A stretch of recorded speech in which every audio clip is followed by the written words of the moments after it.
Good morning बच्चों। ये regression equation का अंतिम टॉपिक है, standard error of the estimate. बच्चों, इसको हिंदी में बोलते हैं अनुमान का प्रमाप विवरण। हिंदी में बोलते हैं अनुमान का प्रमाप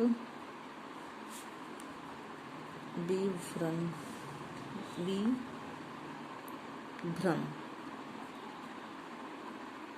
standard error of the estimate.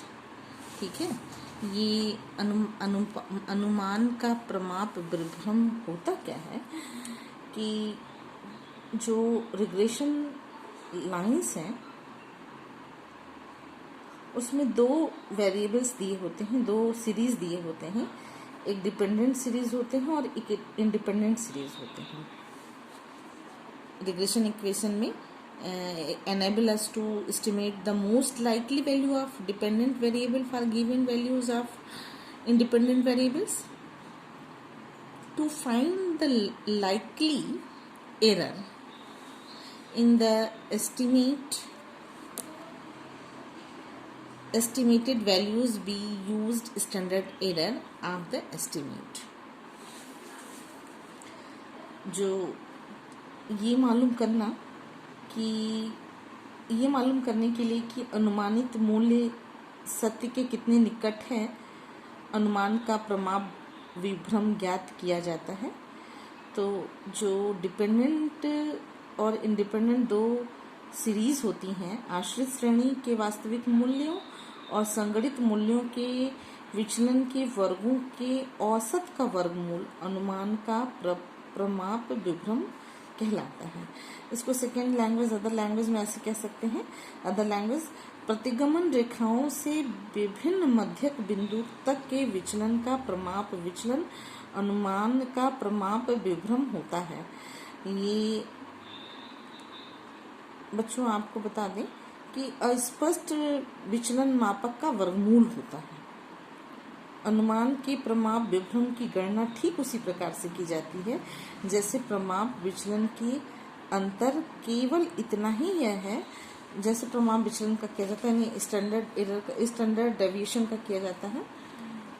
अंतर केवल इतना है कि विचलन में जो संगणित मूल्यों से लिए जाते हैं, विचलन संगणित मूल्यों से लिए जाते हैं, जबकि प्रमाप विचलन में समांतर माध्य से लिया जाता है। संगणित मूल्य मतलब भी हम आपको दिखाएंगे किसको कहते हैं। इसमें भी दो वेरिएबल्स होते हैं, x on y, y on x।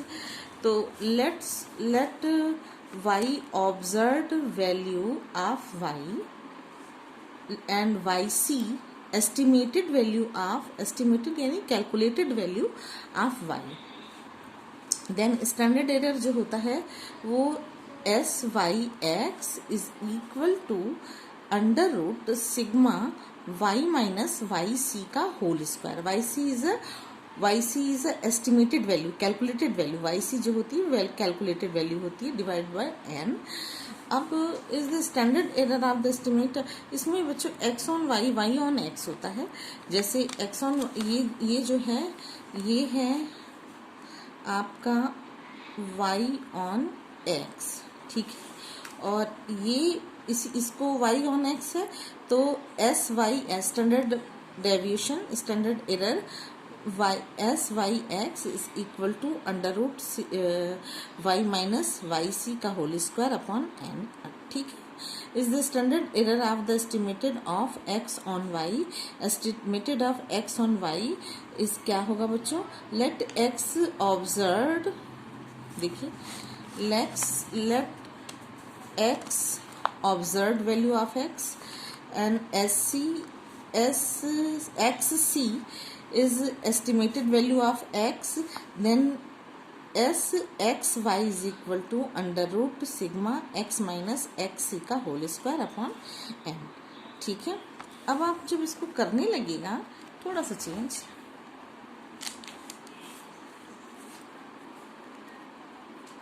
is the estimated error of estimator of x on y also S X Y is equal to sigma standard deviation X under root 1 minus X का square. R की value आपको अगर निकालनी होगी तो are क्या हो जाएगा, ये आर स्क्वायर हो जाएगा, उधर चला जाएगा आर स्क्वायर। ये जो है बच्चों देखिए इसको कैसे लिखा है, ये जो है जब उधर जाएगा तो स्क्वायर के फॉर्म में जाएगा। ये आपको क्लियर देखिए स्क्वायर हो रहा है, और इसको आप खोल दीजिएगा। ये जब उधर जाता है तो ये हो जाएगा 1 माइनस, ये 1 माइनस जैसे था ही वैसे ही रहेगा। तो ये हो जाएगा R is equal to R का अंडर रूट 1 माइनस एक्स का square X Y upon standard deviation X square. ठीक है, दोनों स्क्वायर स्क्वायर में हो जाएगा। इसको आप देखिए, इसको हम सॉल्व करके आपको दिखा रहे हैं, बहुत इजी है बच्चों। एस वाई एक्स, तो ये जो है नीचे आ जाएगा, यहाँ आ जाएगा, ये आपको क्लियर है, ये यहाँ आ जाएगा, एक्स हो जाएगा, ये क्लियर है। और इसको जब आप इधर कीजिएगा तो ये हो जाएगा अंडर रूट 1 माइनस आर का स्क्वायर। ठीक है, तो ये स्क्वायर हो जाएगा, ये भी स्क्वायर हो जाएगा, क्लियर है आपको। स्टैंडर्ड डेविएशन का भी स्क्वायर हो जाएगा, तो इज इक्वल टू हो जाएगा 1 आर का स्क्वायर। ये क्लियर है आपको, कोई दिक्कत आपको नहीं होना चाहिए, ये क्लियर है। अब हमको कह रहा है कि आर का वन निकालना है, तो ये माइनस में है और ये माइनस में, और जब ये इधर आएगा तो ये भी माइनस में हो जाएगा। तो बच्चों देखिए कैसे माइनस में हो जाएगा, ये आप यहाँ पर इसको इधर ले आइए और इसको इधर ले आइए, तो ये हो जाएगा आर का square is equal to 1 minus S X Y का square upon standard deviation X का स्क्वायर। ये देखिए थोड़ा सा देखिए चेंज ये कर देंगे आप। तो ये जो आर का स्क्वायर है वो अगले उसमें R is equal to under root हो जाएगा, under root 1 minus S X Y का square upon standard deviation X का स्क्वायर। ये समझ में आया आपको, ये समझ में आया। इसको कैसे कैलकुलेट किया, ये आया कैसे, ये हम आपको दिखा रहे हैं। ये जो आया है ये कैसे आया है, ये हम आपको समझा रहे हैं। एक बार फिर से हम आपको और क्लियर समझा दें बच्चों। देखिए सेकेंड वाला, जैसे S Y R X is equal to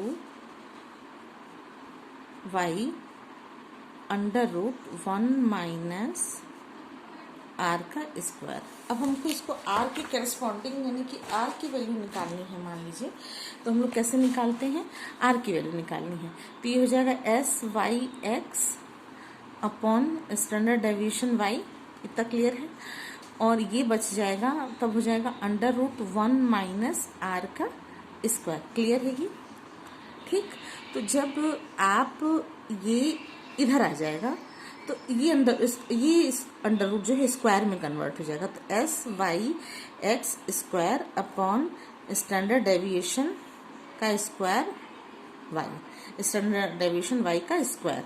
तो क्या बचा, 1 माइनस आर का स्क्वायर। ठीक है, अब ये माइनस में उधर जाएगा तो हो जाएगा आर का स्क्वायर, और ये इधर आएगा तो 1 माइनस एस वाई एक्स का square upon standard deviation Y, clear है ये। अब हमको आर की वैल्यू निकालनी है, तो आर इज इक्वल टू क्या हो जाएगा, 1 minus standard deviation Y X upon standard का स्क्वायर, स्टैंडर्ड डेविएशन वाई का स्क्वायर।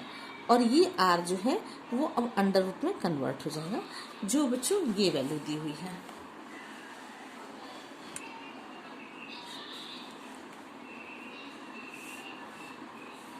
ये वैल्यू दी हुई है, ठीक है। फिर नेक्स्ट, वेयर आर का square is equal two is the coefficient of determination.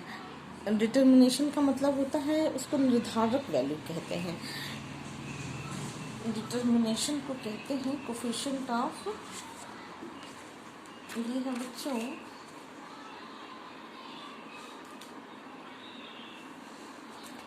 ये जो है निर्धारण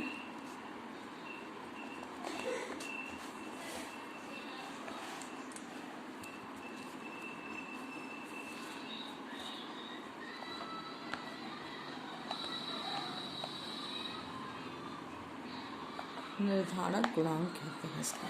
ठीक है, एक दूसरा फॉर्मूला भी इसका है। दूसरा फॉर्मूला क्या है?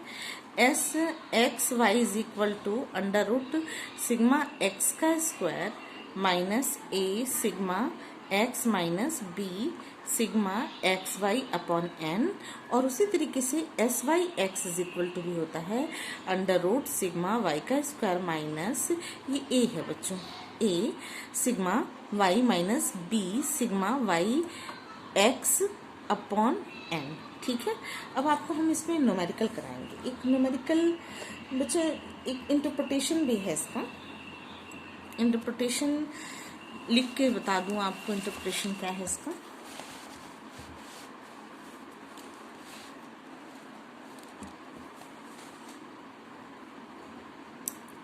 इसको इंटरप्रिटेट भी किया गया है। इंटरप्रिटेशन है, interpretation in case of normality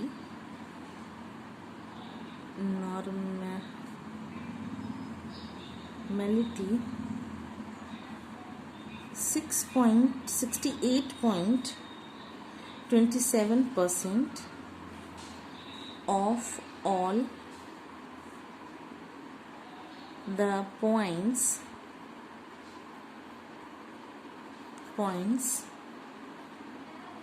would lie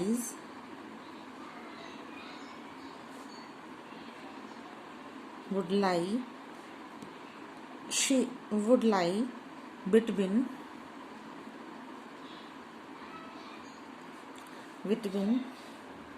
plus minus standard error यानी कि S X on S Y X, इस तरीके से on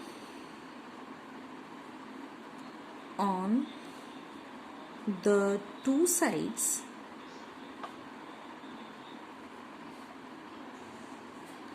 of the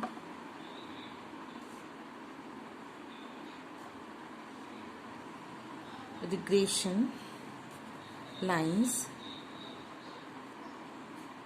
95.545% points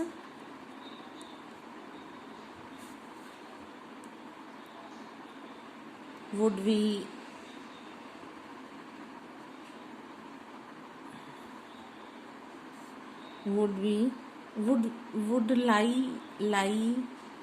within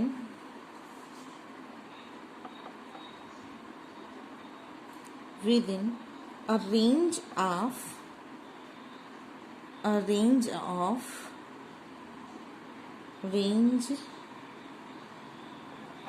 यहाँ पे रेंज होगा, range of plus minus 2 standard deviation E, ये 2 होगा, 2 standard deviation E, and 99.73% would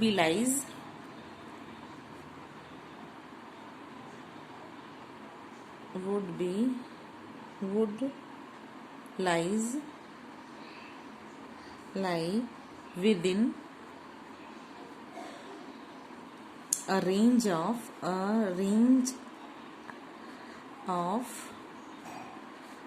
3 standard error. ठीक है, थोड़ा सा आप जब न्यूमेरिकल करेंगे तो इसको और अच्छे से क्लियरली समझ लेंगे, समझा देंगे आपको। बच्चों इसकी मीनिंग, इसका मतलब ही ये होता है कि जब अनुमान की इसकी मीनिंग क्या होती है, इसको इंटरप्रिटेट कैसे किया जाता है। अनुमान की प्रमाप विभ्रम का प्रतिगमन रेखा से वही संबंध होता है जो प्रमाप विचलन का समांतर माध्य से होता है। ठीक है, इसका निर्वचन उसी संबंध के आधार पर होता है। बच्चों, इसका जो हम इंटरप्रिटेशन कर रहे हैं वो आपको बता रहे हैं।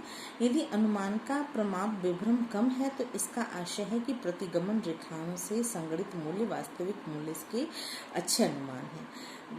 बिंदु प्रतिगमन आशा से आशय है यहाँ रेखा के आसपास ही रहेंगे, परंतु यदि अनुमान का प्रमाप विभ्रम अधिक है तो संगणित मूल्य यानी कि कैलकुलेटेड वैल्यू जो है वो रियल वैल्यू से के अनुमान से दूर रहेंगे। बिंदु भी रेखा से अधिक दूरी पर बिखरे बिखरे बनेंगे। यदि अनुमान का प्रभाव विभ्रम पर शून्य हो तो संगणित मूल्य वास्तविक मूल्य के समान होंगे, सभी बिंदु रेखा पर ही पड़ेंगे। ऐसी स्थिति में दो श्रेणियों में सहसंबंध पूर्ण होता है। वास्तविक मूल्यों में ये जो 68.27% है बिंदु जो ये आ रहा है वो ऑल पॉइंट्स यानी कि 68.27% पॉइंट्स या आइटम्स y अथवा YRX की प्रतिगमन रेखा पर प्लस माइनस SE का मतलब ये जो मैंने SE लिखा है SE यानी SX on SXY on XYX के दोनों ओर के क्षेत्र में बिखरे होंगे। इस प्रकार रेखा के दोनों ओर 2SE 95.45 होता है और 3S जो है ये एक होता है। ऐसे आप बच्चों जब ये देखते होंगे, ये बनाते हैं हम लोग स्टैंडर्ड एरर ग्राफ बनाते हैं इस तरीके से। देखिए अपने अपने बुक में देखा होगा, पिछले उसमें पढ़ाया था जब स्टैंडर्ड एरर, ये इस तरीके से। तो यहाँ से यहाँ ये जो वैल्यू होगी वही इधर की भी वैल्यू होगी, जो इधर की वैल्यू होगी वो इधर की वैल्यू होगी, फिर जो इधर की वैल्यू होगी वो इधर की वैल्यू होगी। तो कहने का सेंस आपको ये है कि 2 1 जो पहला वाला है जो 2SE होगा वो 99.73 के जो 2SE होगा 2 standard error is equal to होगा 95.45% and 3 standard error is equal to 99.73% होगा। अब आपको निकालना क्या है, एक न्यूमेरिकल है बच्चों, नोट करिए आप न्यूमेरिकल। बच्चों ये आपका थ्योरी है, इस पे मैं न्यूमेरिकल भी आपको लगवाऊंगी और न्यूमेरिकल के लिए आपको जो है न्यूमेरिकल बोल देती हूँ, एक बार आप सुन लीजिएगा। एक न्यूमेरिकल है regression equation explaining the average relationship between the dividend per share and price per share is 1990 for 100 corporation was. एक इक्वेशन दिया हुआ है y is equal to 5.49 plus 12.14x और the standard error of the estimate SYX was 4.5.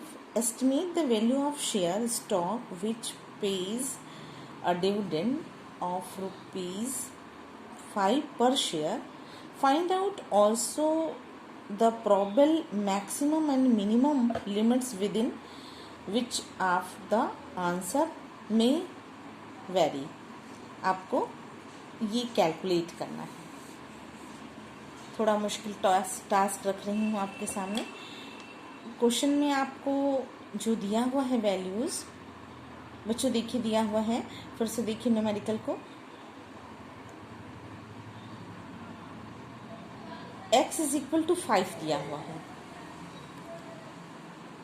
Question मैं note कर दे रही हूँ बच्चों, न्यूमेरिकल मैंने नोट किया, आप भी नोट कर लीजिए।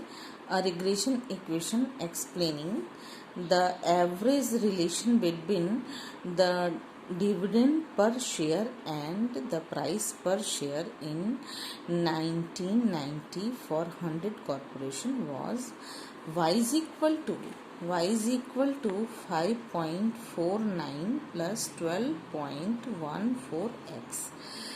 अब स्टैंडर्ड आपसे कह रहा है कि the standard error of the estimate SYX was 4.5 rupees 4.5.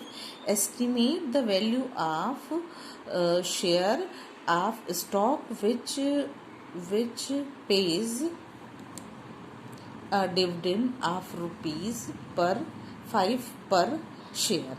तो यानी कि x आप यहाँ पे यानी गिवन करेंगे, गिवन बच्चों गिवन करेंगे आप।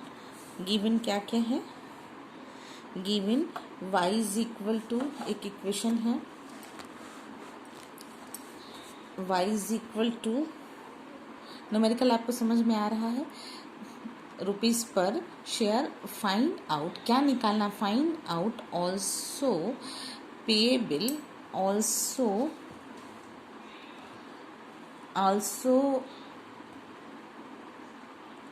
probable, also the probable maximum and minimum limits within in which the answer may vary। बच्चों अब गिवन दिया हुआ है आपको एक इक्वेशन 5.49 प्लस 12.14x एक दिया हुआ है इक्वेशन, ठीक है। पुट, जब आप इसमें वैल्यू रखते हैं, put x is equal to given है 5, देखिए क्वेश्चन में x इज इक्वल टू 5 कहीं दिख रहा है, x इज इक्वल टू 5 ये दिया हुआ है आपको, ठीक है।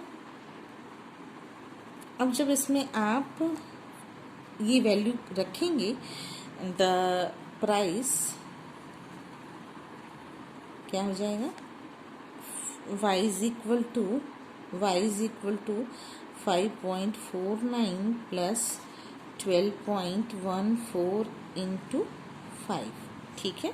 आपने उसकी वैल्यू रख दी, ये कैलकुलेट कर दीजिएगा आप, ये हो जाएगा 5.49 प्लस 60.70। तो क्या हो जाएगा? रुपीज़, बेटा ये सब रुपीज़ में आप लिखिएगा, रुपीज़ हो जाएगा रुपीज़ 66.19, ठीक है। तो अब ये 66 किस में आएगा? यानी कि प्रोबेबल लिमिट क्या होगी? प्रोबेबल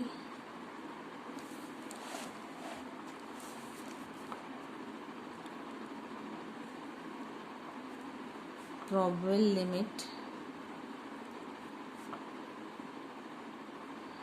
प्रोबेबल लिमिट्स हो जाएंगी